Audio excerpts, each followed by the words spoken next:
Ever felt like a buzzing light was screaming at you? Or that a shirt tag was so irritating you couldn't focus on anything else? For some people, everyday sensations – sound, light, touch, smell, taste – feel unusually intense or barely noticeable at all. This is called sensory processing difference, and it's common among autistic and other neurodivergent individuals. But here's the thing, many people have lived with it for years without realizing there's a name for it. Let's explore 7 signs you might experience sensory processing differences and why. Understanding them can change the way you move through the world. 1. Everyday noises feel unbearable for some. The hum of fluorescent lights, chewing sounds, or a distant lawnmower isn't background noise. It's all-consuming. If you've ever worn headphones just to grocery shop or left a restaurant because of noise levels, you might be more sound sensitive than most. 2. Clothing and textures can make or break your day.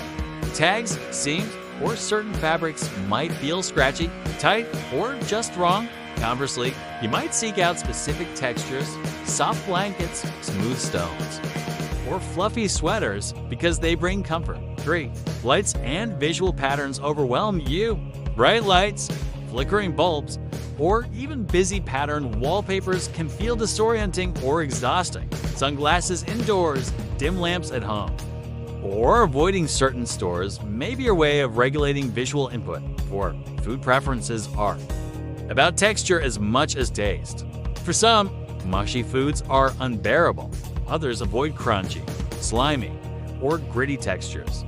These aren't picky eating quirks, they're sensory preferences that can trigger gag reflexes or discomfort.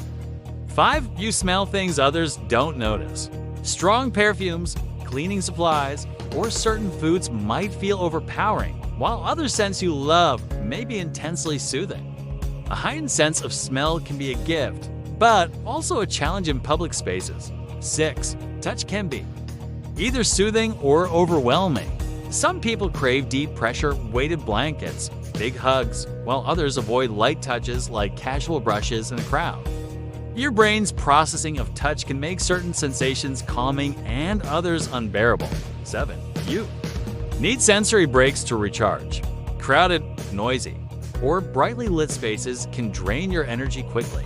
You might retreat to a quiet room, step outside, or use STEM toys to self-regulate. These aren't overreactions, they're ways to protect your nervous system. Why this matters. Understanding sensory processing differences can help you create an environment that works with your brain instead of against it. It's not about avoiding life, it's about knowing your needs, advocating for them, and using strategies to make daily life more comfortable. Sensory differences aren't flaws. They're part of how your brain experiences the world, sometimes challenging, sometimes beautiful, always uniquely yours. Which of these sensory signs do you relate to most? Have you always experienced them, or did you only notice later in life? Drop your experiences in the comments. You might discover a whole community of people who feel the same way you do.